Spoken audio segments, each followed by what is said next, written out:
Hello everyone, welcome to exam from academy के आज इस वीडियो में हम कवर करेंगे टॉप 50 करंट अफेयर्स क्वेश्चन जो कि पिछले एक साल के करंट अफेयर क्वेश्चन होंगे, जो कि सभी आरआरबी ग्रुप डी पैटर्न पर आधारित होंगे। आरआरबी ग्रुप डी में ये देखा गया कि पिछले एक साल के करंट अफेयर क्वेश्चन पूछे जा रहे हैं जो इंपॉर्टेंट क्वेश्चन है, तो उसी को हम दृष्टि में नज़र में रखते हुए पिछले एक साल के सभी important current affair question cover करेंगे इस वीडियो में, जो कि आरआरबी ग्रुप डी पैटर्न पे आधारित होंगे। तो चलिए इस वीडियो को स्टार्ट करते हैं। एक बात और, अगर आपको ये वीडियो पसंद आ जाए तो प्लीज़ लाइक करके बता दीजिएगा कि आपको ये वीडियो कैसा लगा, क्योंकि आप जब लाइक करते हैं तो हमको पता चल जाता है कि आपको ये वीडियो कैसा लगा, तो हम नेक्स्ट वीडियो लाएंगे इसका। आज का पहला जो क्वेश्चन है वो ये है कि किस देश के वैज्ञानिकों ने विश्व की पहली बायो इलेक्ट्रॉनिक दवा का आविष्कार किया है। तो जो विश्व की पहली बायो इलेक्ट्रॉनिक दवा है, ये आविष्कार किया है संयुक्त राज्य अमेरिका यानी कि यूएसए के वैज्ञानिकों ने। इस बायो इलेक्ट्रॉनिक दवा में क्या होगा, इसमें ये होगा, एक इलेक्ट्रॉनिक वायरलेस डिवाइस होगा जो कि जो भी कोई भी कोशिका शरीर की क्षतिग्रस्त होगी, उसमें वो डिवाइस को सेट कर दिया जाएगा और उस डिवाइस को बाहर से एक ट्रांसमीटर के द्वारा कंट्रोल किया जाएगा। तो ये है बायो इलेक्ट्रॉनिक दुनिया की पहली बायो इलेक्ट्रॉनिक दवा जो कि संयुक्त राज्य अमेरिका के वैज्ञानिकों ने बनाया है। हम इस वीडियो में हर क्वेश्चन के साथ कुछ एक्स्ट्रा फैक्ट भी बताएंगे जो कि बहुत ही इंपॉर्टेंट हैं आपके सभी एग्जाम्स के लिए। तो उन सभी एक्स्ट्रा एग्जाम्स को आप एक पेन और पेपर पे जरूर लिख लीजिए। यहाँ पे बात हुई है संयुक्त राज्य अमेरिका की, तो उससे हम रिलेटेड कुछ फैक्ट जान लेते हैं।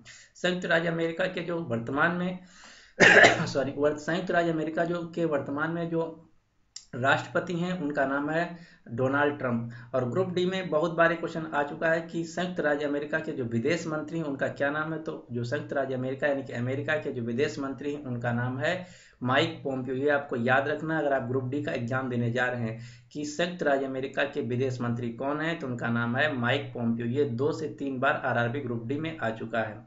दूसरा क्वेश्चन यहाँ से ये बनता है कि संयुक्त राज्य अमेरिका की राजधानी क्या है। तो इसकी राजधानी है वाशिंगटन डीसी और यहाँ की जो मुद्रा है उसका नाम है डॉलर। और संयुक्त राज्य अमेरिका में ही न्यूयॉर्क शहर में यूनाइटेड नेशंस यानी कि संयुक्त राष्ट्र संघ का मुख्यालय स्थित है। तो ये सभी क्वेश्चन आपको यहाँ से मिल जाते हैं और आपको ये सभी याद रखना है। और एक क्वेश्चन यहाँ से इंपॉर्टेंट ये बनता है कि संयुक्त राज्य अमेरिका एक ऐसा देश है जिसने दुनिया में सबसे पहले संविधान बनाया था, यानी कि दुनिया में सबसे पुराना जो संविधान है संयुक्त राज्य अमेरिका का है। अगला क्वेश्चन नंबर 2, हाल ही में अनुसंधानकर्ताओं ने सौरमंडल के बाहर किसी ग्रह के पहले उपग्रह की खोज की है। यह अनुसंधानकर्ता किस विश्वविद्यालय से संबंधित हैं। तो आप जानते हैं कि हमारा जो सोलर सिस्टम है सौरमंडल, उसमें पहले 9 ग्रह थे जिसमें प्लूटो भी शामिल था, लेकिन अब प्लूटो को ग्रह नहीं माना जाते। तो अब जो टोटल ग्रह हैं वो हैं 8। लेकिन हाल ही में वैज्ञानिकों ने जो हमारा सोलर सिस्टम सौरमंडल है इससे दूसरा मतलब हट के बाहर एक नए ग्रह की खोज की है। तो आपको बताना वो वैज्ञानिक किस विश्वविद्यालय के हैं। वो वैज्ञानिक हैं कोलंबिया विश्वविद्यालय के, यानी कि इसका जो राइट आंसर है बी। और कोलंबिया विश्वविद्यालय एक अमेरिका का विश्वविद्यालय है। अगला क्वेश्चन नंबर 3, नवंबर 2018 को लखनऊ उत्तर प्रदेश में पहले अंतर्राष्ट्रीय T20 मैच का आयोजन किया जाएगा। यह मैच भारत किस देश के विरुद्ध खेलेगा। तो सबसे पहले ये क्वेश्चन आपको हम बता दें बहुत ही इंपॉर्टेंट हो जाता है करंट अफेयर की दृष्टि से। क्योंकि लखनऊ में जो स्टेडियम बना है ये पहली बार किसी अंतर्राष्ट्रीय मैच का यहाँ आयोजन किया जाएगा, तो इसलिए बहुत इम्पॉर्टेंट है। ये लखनऊ का जो स्टेडियम बना है ये इस स्टेडियम में पहली बार कोई अंतर्राष्ट्रीय मैच खेला जाएगा। तो इस जो स्टेडियम है इसका नाम भी इम्पॉर्टेंट हो जाता है। तो जो लखनऊ का स्टेडियम उसका नाम है इकाना स्टेडियम। इसकी जो कैपेसिटी है 50,000 दर्शकों की कैपेसिटी है। और ये इस स्टेडियम यानी कि इकाना स्टेडियम जो कि लखनऊ में स्थित है, ये पहला अंतर्राष्ट्रीय मैच खेला जाएगा भारत और वेस्ट इंडीज के बीच, यानी कि इसका जो राइट आंसर है वो बी है। अगला क्वेश्चन नंबर 4, किस राज्य सरकार द्वारा राज्य में अटल बिहारी वाजपेयी मेमोरियल पुरस्कार शुरू करने का निर्णय लिया गया है। तो ये जो हमारे पूर्व प्रधानमंत्री श्री अटल बिहारी वाजपेयी थे उनका अभी निधन हो गया था, उन्हीं के याद में अब प्रतिवर्ष अटल बिहारी वाजपेयी मेमोरियल पुरस्कार देने की घोषणा की गई, ये किया है झारखंड की सरकार ने, यानी कि इसका जो राइट आंसर है वो है ए। अब यहाँ पे बात हुई है झारखंड की, तो इससे रिलेटेड कुछ हम फैक्ट जान लेते हैं। झारखंड की जो राजधानी है उसका नाम है रांची, और झारखंड जी के जो वर्तमान में मुख्यमंत्री हैं उनका नाम है रघुबर दास, और यहाँ की जो वर्तमान में राज्यपाल हैं उनका नाम है द्रौपदी मुर्मू। आपको अगर आप ग्रुप डी का एग्जाम देने जा रहे हैं तो सभी राज्यों के राज्यपाल, उनके मुख्यमंत्री और उनकी राजधानी और दुनिया के प्रमुख देशों की मुद्राएं आपको याद रखना है, क्योंकि ये 2 से 3 क्वेश्चन हर सेट में पूछे जा रहे हैं। सॉरी। और यहाँ से एक और क्वेश्चन बन सकता है कि जो अटल बिहारी वाजपेयी मेमोरियल पुरस्कार है ये किस क्षेत्र में दिया जाएगा, तो ये दिया जाएगा मीडिया पर्सन और कवियों को। अगला क्वेश्चन, क्वेश्चन नंबर 5। पुस्तक moving forward a year in office के लेखक कौन हैं, तो इसके जो लेखक हैं वो भारत के उपराष्ट्रपति एम वेंकैया नायडू हैं। इनका अभी शायद 2 या 3 महीना इनके ऑफिस यानी कि राष्ट्रपति का जो उपराष्ट्रपति का कार्यकाल है, इनके ऑफिस का कार्यकाल 1 साल पूरा हो गया था। उसी के उपलक्ष्य में इन्होंने एक पुस्तक लिखी जिसका नाम है moving forward a year in office, यानी कि इसका जो राइट आंसर है वो एम वेंकैया नायडू की पुस्तक है। अगला क्वेश्चन, क्वेश्चन नंबर 6। दिल्ली में आयोजित समारोह के दौरान किसने भारतीय प्रधानमंत्री मोदी को champions of the earth award 2018 प्रदान किया गया? तो सबसे पहले आपको पता होना चाहिए champions of the earth award क्या है। जो यूनाइटेड नेशंस संयुक्त राष्ट्र संघ है उसके द्वारा दिया जाने वाला इन्वायरमेंट के क्षेत्र में सबसे बड़ा पुरस्कार है champions of the earth award. ये दिया गया है 2018 को भारत के प्रधानमंत्री नरेंद्र मोदी को, किसके द्वारा? यूनाइटेड नेशंस यानी संयुक्त राष्ट्र संघ के मुखिया यानी कि चेयरमैन एंटोनियो गुटेरेस के द्वारा। एंटोनियो गुटेरेस प्रेजेंट टाइम में जो यूनाइटेड नेशंस यूएन है उसके हेड हैं, चीफ हैं, और ये पुर्तगाल देश के हैं। ये सभी क्वेश्चन आपको याद रखना है। और जो यूनाइटेड नेशंस है इसका हेडक्वार्टर है अमेरिका के न्यूयॉर्क शहर में। और प्रेजेंट टाइम में यूनाइटेड नेशंस यानी कि में जो सदस्य देशों की संख्या है वो 193 है। अगला क्वेश्चन, क्वेश्चन नंबर 7।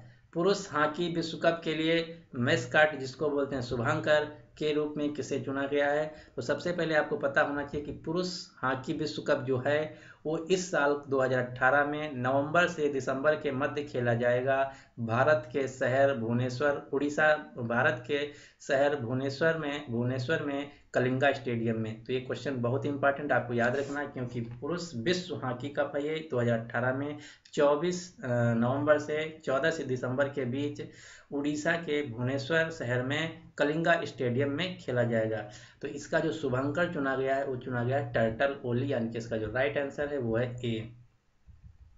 अगला क्वेश्चन, क्वेश्चन नंबर 9। शांति के क्षेत्र में नोबेल पुरस्कार 2018 के लिए निम्न में से किसे चुना गया है? तो इसका जो राइट आंसर है वो दिया गया वो है ए और बी, यानी कि उपरोक्त दोनों को नदिया मुराद जो कि एक इराक की महिला हैं, और डेनिस मुकागवे जो कि कांगो के एक व्यक्ति हैं। इन दोनों को इस साल यानी कि 2018 का शांति के क्षेत्र में नोबेल पुरस्कार दिया गया है। अभी हाल ही में जो सभी नोबेल प्राइज 2018 के हैं वो घोषित कर दिए गए हैं। तो उन सभी नोबेल प्राइज को आपको याद रखना है। एक क्वेश्चन आपकी किसी भी एग्जाम में पूछा जा सकता है, इस पे मैं वीडियो भी बना चुका हूँ। तो आप यहाँ पे बात हुई है नोबेल पुरस्कार की, तो उससे रिलेटेड कुछ फैक्ट जान लेते हैं। नोबेल पुरस्कार इससे पहले 6 क्षेत्रों में दिया जाता था। कौन कौन से? भौतिक, रसायन, चिकित्सा, शांति और साहित्य और इकोनॉमिक्स के क्षेत्र में। लेकिन इस साल 5 क्षेत्रों में दिया गया है, एक क्षेत्र में नहीं दिया गया। तो ये क्वेश्चन आपके एग्जाम में आ सकता है कि 2018 में नोबेल पुरस्कार किस क्षेत्र में नहीं दिया गया है? तो इस साल जो नोबेल पुरस्कार है वो साहित्य के क्षेत्र में नहीं दिया गया। क्यों नहीं दिया गया? कुछ करप्शन और यौन शोषण के मामले थे, इसलिए नहीं दिया गया है। तो ये क्वेश्चन बहुत इंपॉर्टेंट हो जाता है कि 2018 में सिर्फ 5 क्षेत्रों में नोबेल पुरस्कार दिए गए हैं। अगला क्वेश्चन, क्वेश्चन नंबर 10। निम्नलिखित में से किस टीम ने 2018 रणजी ट्रॉफी का खिताब जीता? तो जो 2018 का रणजी ट्रॉफी है ये जीता विदर्भा की टीम ने। दूसरा क्वेश्चन यहाँ से ये बन सकता है कि जो रणजी ट्रॉफी है वो विदर्भा की टीम ने जीता, तो हराया किसको? इसने हराया दिल्ली की टीम को। रणजी ट्रॉफी एक प्रतिष्ठित भारत में घरेलू क्रिकेट कंपटीशन मैच है, तो ये भी आपको याद रखना है। अगला question, question number 11। Question number 11 है कि निम्नलिखित में से किस टीम ने देवधर ट्रॉफी चैंपियन 2018 जीती। ये भी एक प्रतिष्ठित घरेलू क्रिकेट मैच है। तो इस 2018 का जो देवधर ट्रॉफी ये जीता इंडिया बी टीम ने। किसको हराया, ये भी क्वेश्चन आ सकता है। तो ये हराया कर्नाटक की टीम को।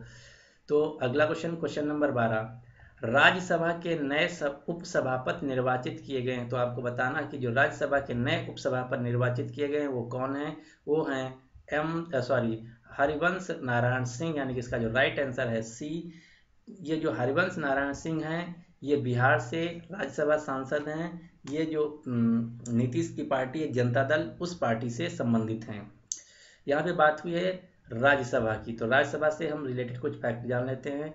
तो राज्यसभा के जो उपसभापति चुने गए हैं वो हैं हरिवंश नारायण सिंह। तो आपको पता होना चाहिए कि राज्यसभा का जो सभापति है वो कौन है। तो राज्यसभा के जो सभापति होते हैं, भारत का उपराष्ट्रपति ऑटोमेटिकली राज्यसभा का सभापति होता है। आपको ये भी पता होना चाहिए कि हमारा पार्लियामेंट उसमें दो सदन है, एक है लोकसभा, एक राज्यसभा। तो राज्यसभा की तो हम बात कर लिए, और जो लोकसभा उसके जो सभापति हैं उनका नाम है सुमित्रा महाजन, जो कि मध्य प्रदेश के इंदौर से लोकसभा सांसद हैं। और जो लोकसभा के उपसभापति हैं वो उनका नाम है एम थंबा विदुरई। तो आपको ये सभी क्वेश्चन आपको याद रखना है। ये सभी क्वेश्चन बहुत ही इंपॉर्टेंट हैं करंट अफेयर की दृष्टि से और पॉलिटिकल साइंस यानी कि राजनीति विज्ञान की दृष्टि से भी। Question number 13।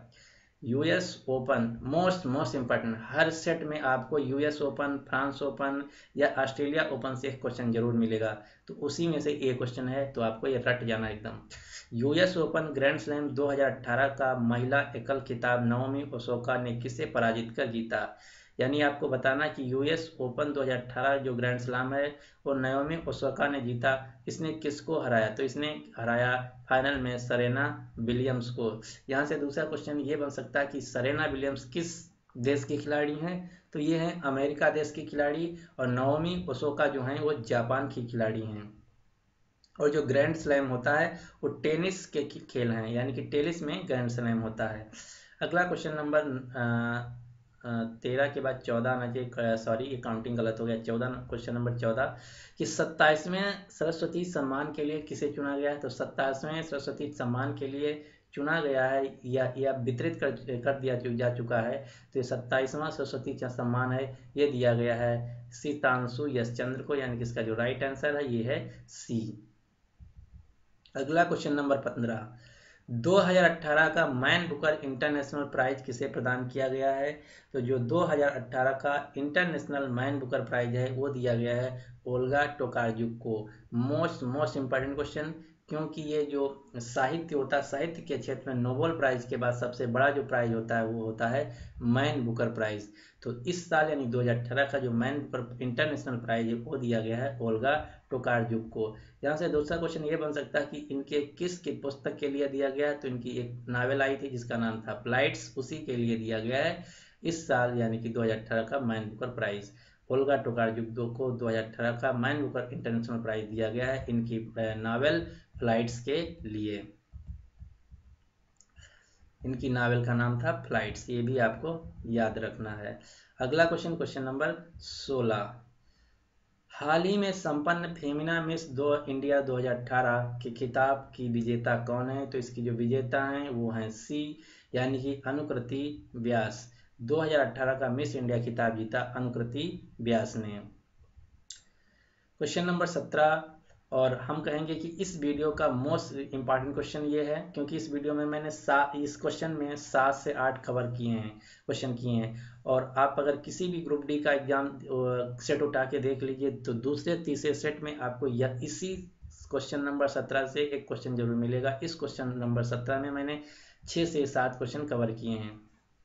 तो पहला क्वेश्चन ये है कि हाल ही में फ्रांस ने 20 साल बाद फुटबॉल विश्व कप जीता है, जिसमें से किसे गोल्डन बूट अवार्ड दिया गया है। तो आपको बताना है कि सबसे पहले तो आपको ये पता होना चाहिए कि 2018 में फीफा वर्ल्ड कप 2018 हुआ, तो ये कहाँ हुआ? ये हुआ रूस में। फीफा विश्व कप 2018 में किस देश ने जीता? तो फ्रांस ने जीता। किसको हराया फाइनल में? क्रोएशिया को हराया। कितने गोल से? 2-1 गोल से।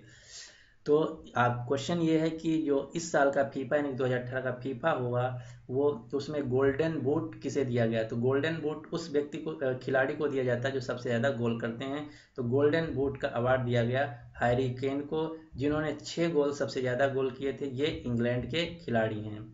अगला कुछ बहुत ही इंपॉर्टेंट क्वेश्चन ये बन सकता है कि गोल्डन बॉल अवार्ड किसे दिया गया? तो गोल्डन बॉल अवार्ड दिया गया लुका मॉड्रिक को, जो कि क्रोएशिया देश के हैं।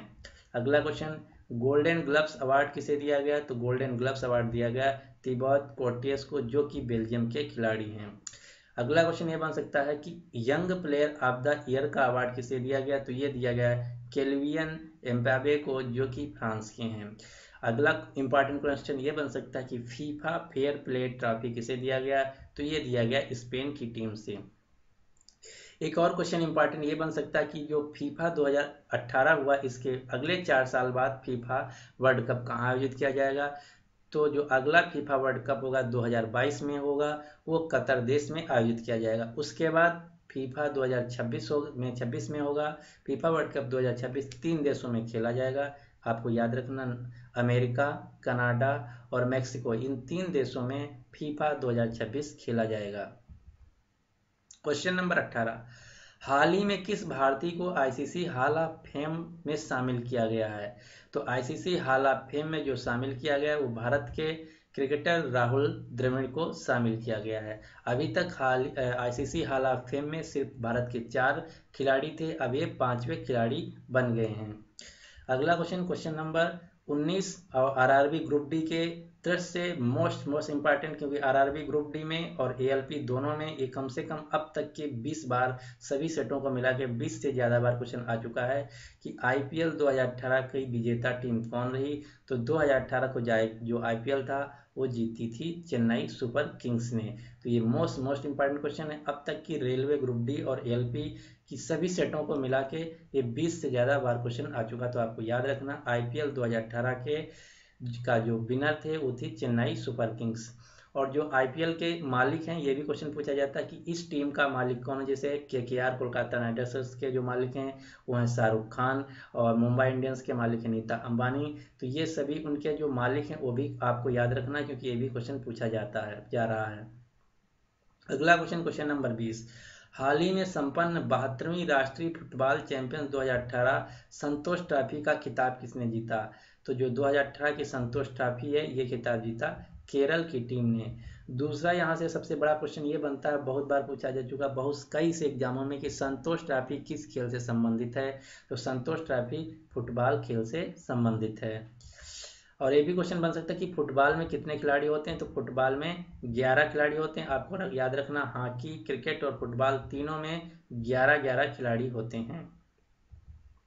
अगला क्वेश्चन नंबर 21, निम्नलिखित में से किस टीम ने पहली बार सैयद मुश्ताक अली क्रिकेट ट्रॉफी जीती? तो ये ऐसी जो ट्रॉफी है, सैयद मुश्ताक अली क्रिकेट ट्रॉफी, ये पहली बार आयोजित की गई है। ये जीती दिल्ली की टीम ने। और ये भी आपको पता होना चाहिए कि सैयद मुश्ताक अली ट्रॉफी कौन खेलता है? तो सैयद मुश्ताक अली क्रिकेट ट्रॉफी में वो सभी टीमें खेलती हैं जो रणजी ट्रॉफी खेल चुकी होती हैं। और सैयद मुश्ताक अली जो हैं, ये भारत के पूर्व क्रिकेटर हैं, जो भारत को अंतर्राष्ट्रीय क्रिकेट में 1934 से 1954 को भारत को रिप्रेजेंट किया था। उन्हीं के यादगार में ये ट्रॉफी बनाई गई है। अगला क्वेश्चन नंबर 22, वह कौन सा प्रथम भारतीय रेलवे स्टेशन है जहां केवल महिलाएं स्टाफ होंगी?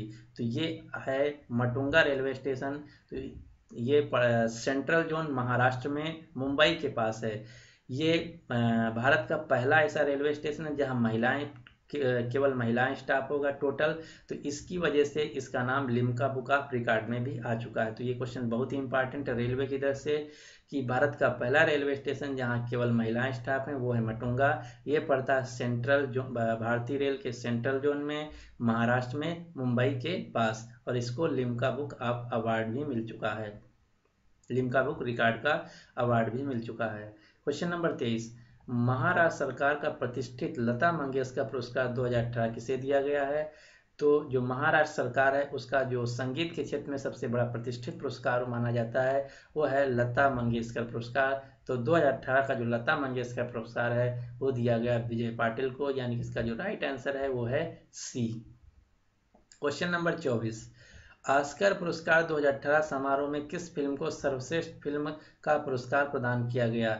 तो जो फिल्म के क्षेत्र में दुनिया के सबसे प्रतिष्ठित पुरस्कार होते हैं वो माना जाता है ऑस्कर पुरस्कार। तो 2018 का जो ऑस्कर पुरस्कार है ये दिया गया shape of the water.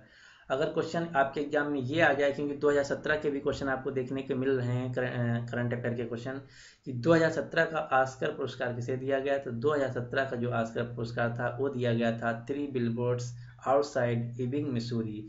Three billboards outside इबिंग Missouri 2017 की विनर है ऑस्कर अवार्ड की। अगला क्वेश्चन, क्वेश्चन नंबर 25, किस राज्य में मुख्यमंत्री ग्राम परिवहन योजना शुरू की गई है? तो जो मुख्यमंत्री ग्राम परिवहन योजना है ये शुरू की गई है बिहार में, यानी कि इसका जो राइट आंसर है सी।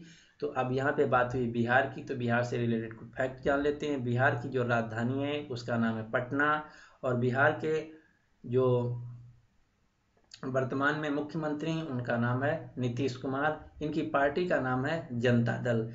आप सभी जो मुख्यमंत्री उनकी पार्टियों को भी नाम याद रखना, क्योंकि 24 अक्टूबर को पहली शिफ्ट में पूछा गया था कि चंद्रबाबू नायडू जो कि आंध्र प्रदेश के मुख्यमंत्री हैं किस पार्टी से संबंधित हैं? तो उसका राइट आंसर जो था वो था तेलुगु देशम पार्टी, जिसको शार्ट में लिखते हैं TDP, तेलुगु देशम पार्टी। तो इस प्रकार कोई भी क्वेश्चन पूछा जा सकता है। तो जो बिहार के मुख्यमंत्री नीतीश कुमार हैं वो हैं जनता दल पार्टी से संबंधित, क्योंकि ये क्वेश्चन देखने को मिल चुका है एक बार। 24 अक्टूबर फर्स्ट शिफ्ट में चंद्रबाबू नायडू किस पार्टी से संबंधित हैं, तो उसका जो राइट आंसर है वो TDP। दो क्वेश्चन करंट अफेयर के और बहुत ज़्यादा रिपीट हो रहे हैं ग्रुप डी में, वो ये है कि सिक्किम का ब्रांड एम्बेसडर कौन है? तो सिक्किम के जो ब्रांड एम्बेसडर है वो है AR रहमान। दूसरा क्वेश्चन ये बहुत ज़्यादा रिपीट हो रहा है कि राजस्थान का ब्रांड एम्बेसडर कौन है? तो राजस्थान के जो ब्रांड एम्बेसडर हैं उनका नाम है इरफान खान। और तीसरा क्वेश्चन बहुत ज़्यादा देखने को मिल रहा है ये कि जो गूगल कंपनी है उसके CEO कौन है? तो गूगल के जो CEO हैं वो हैं सुंदर पिचाई, जो कि एक भारतीय मूल के व्यक्ति हैं। और बहुत से ग्रुप डी में क्वेश्चन बहुत सबसे ज़्यादा रिपीट हो रहे हैं, तो उन सभी रिपीटेड क्वेश्चन को आपको याद रखना है, क्योंकि जो वो सभी क्वेश्चन हैं कहीं ना कहीं करंट अफेयर से हैं और एक साल पुराने करंट अफेयर क्वेश्चन हैं। तो इस वीडियो को मैं यहीं पे समाप्त करता हूं। अगले जो 25 क्वेश्चन बचे वो मैं नेक्स्ट वीडियो में लाऊंगा, क्योंकि ये वीडियो बहुत लंबा हो रहा है। ऑलरेडी करीब आधा घंटे का वीडियो हो चुका है। तो इसमें मैंने मोस्ट इम्पॉर्टेंट 25 करंट अफेयर के क्वेश्चन कवर किया, जो कि सभी RRB ग्रुप डी पैटर्न पर आधारित हैं। तो उम्मीद करता हूं कि आपको ये वीडियो पसंद आया होगा। अगर आप ये वीडियो 2 से 3 बार देख लेते हैं तो आपको यहाँ से 1 से 2 क्वेश्चन आपके एग्जाम में जरूर फंसेंगे। तो अगर आपको ये वीडियो पसंद आया तो प्लीज़ लाइक करके जरूर बता दीजिए हमको कि आपको ये वीडियो कैसा लगा। और अगर अभी तक हमारा चैनल एग्जाम प्रोम अकेडमी को आप सब्सक्राइब नहीं किए हैं तो इसी प्रकार के वीडियो पाने के लिए हमारा चैनल एग्जाम प्रोम अकेडमी को सब्सक्राइब कर लीजिए। So thanks for watching and good luck for your exam.